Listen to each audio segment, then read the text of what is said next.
Hello and welcome to this lesson. My name is Poonam Dua. I am from M&A Education Academy of Literature, and today with me you are going to cover a very famous metaphysical poetry, Death Be Not Proud by metaphysical poet John Donne.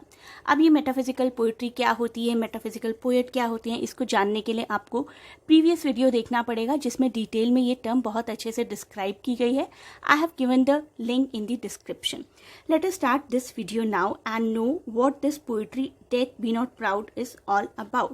Sonnet number 10 है ये, इसी को Death Be Not Proud भी बोला जाता है. It was written between February and August 1609 और publish हुई थी 1633 में. Sonnet 10 also known by the opening words Death Be Not Proud. एक 14 लाइन की पोइट्री है by the eminent English poet John Donne, one of the leading figures in the metaphysical poets group of 17th century English literature. Okay, let us move on to the further part of this video and see who John Donne was.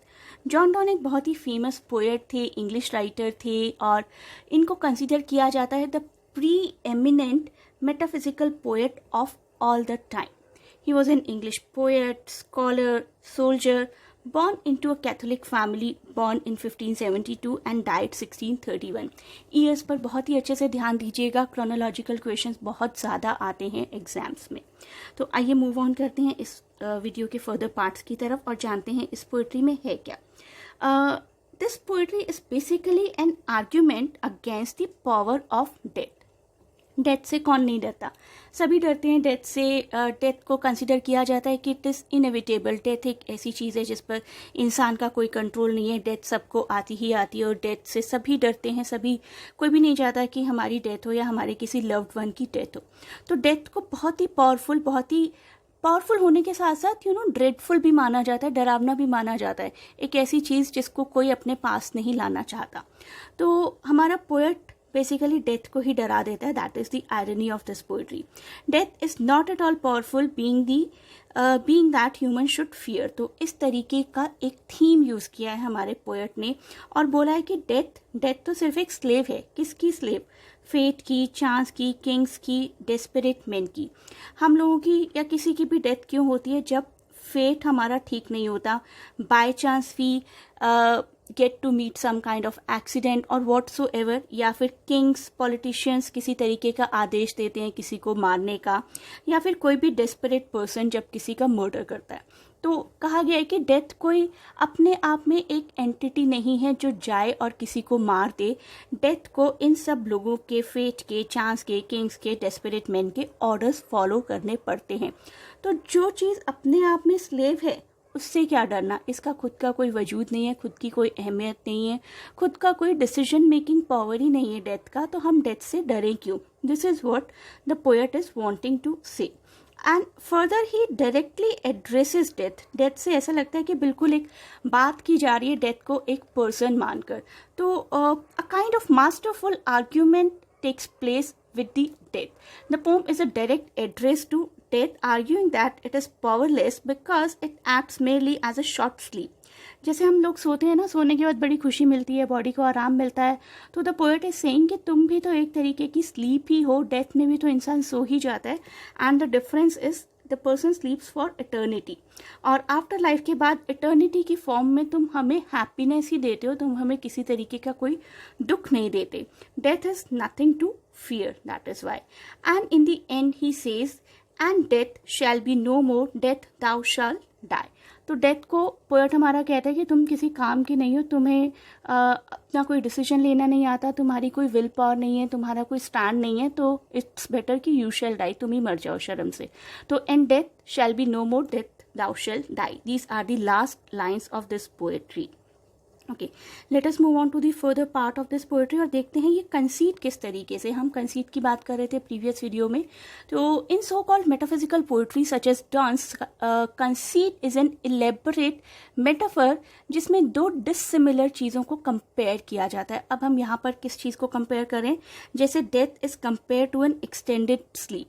अब कोई भी नहीं सोच सकता कि सोने को और डेथ को एक दूसरे से कंपेयर किया जाएगा और डेथ को ब्यूटीफुल माना जाएगा. तो डेथ को एक ब्यूटी प्रोवाइड की जा रही है जस्ट लाइक स्लीप. जिस तरीके से हम सोते हैं, सोकर उठते हैं तो बहुत फ्रेश फील करते हैं, बहुत अच्छा फील करते हैं, उसी तरीके से द पोएट इज सेइंग कि डेथ भी स्लीप का ही एक एक्सटेंडेड वर्जन है, it is just an extended sleep. तो death is called extended sleep, that is a conceit. अब देखते हैं आगे क्या है. Death is called to be the slave of fate. तो डेथ को कौन कह सकता है कि डेथ एक नौकर है, एक स्लेव है, एक सर्वेंट है, लेकिन यहाँ पर डेथ को एक सर्वेंट बना दिया गया है, और वो भी बहुत ही ब्यूटीफुली कि it follows fate, it follows chance, it follows kings and it follows desperate man. तो किस तरीके से डेथ को एक पर्सोनिफाई फिगर की तरह ट्रीट किया है, जैसे कि डेथ कोई normal day to day person है who has come to our place, और जिसके साथ हम आर्ग्यूमेंट्स कर रहे हैं about the ordinary everyday life. तो डेथ को एक नॉर्मल ह्यूमन बीइंग का स्टेटस दे दिया गया, या हम कह सकते हैं कि एक स्लेव का स्टेटस दे दिया गया. वही इस पोइट्री का एक कंसीट है. ओके, अब देखते हैं इस पोइट्री की राइमिंग स्कीम क्या है. राइमिंग स्कीम्स को जानना आपके लिए बहुत ज़रूरी होता है जब भी आप किसी पोइट्री का एनालिसिस कर रहे हैं. तो राइमिंग स्कीम को मैं यहाँ पर लिख देती हूँ. It is ABBA.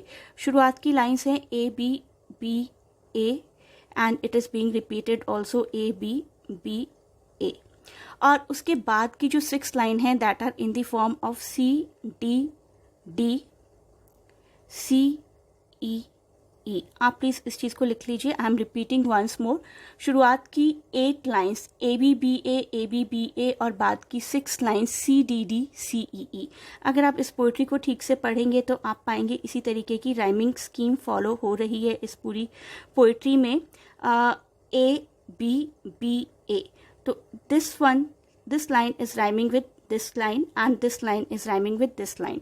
और लास्ट की जो 6 लाइन्स है उसमें CDD CEE ये पैटर्न फॉलो हो रहा है.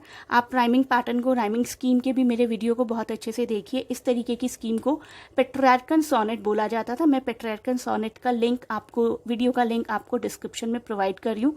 Please do watch that video first, और फिर इस पर्टिकुलर वीडियो के इस पार्ट पर आकर पोइट्री के पूरे सेशन को देखिए कि किस तरीके से राइमिंग स्कीम वही फॉलो हो रही है जो कि पेट्रार्कन सोनेट में फॉलो होती है.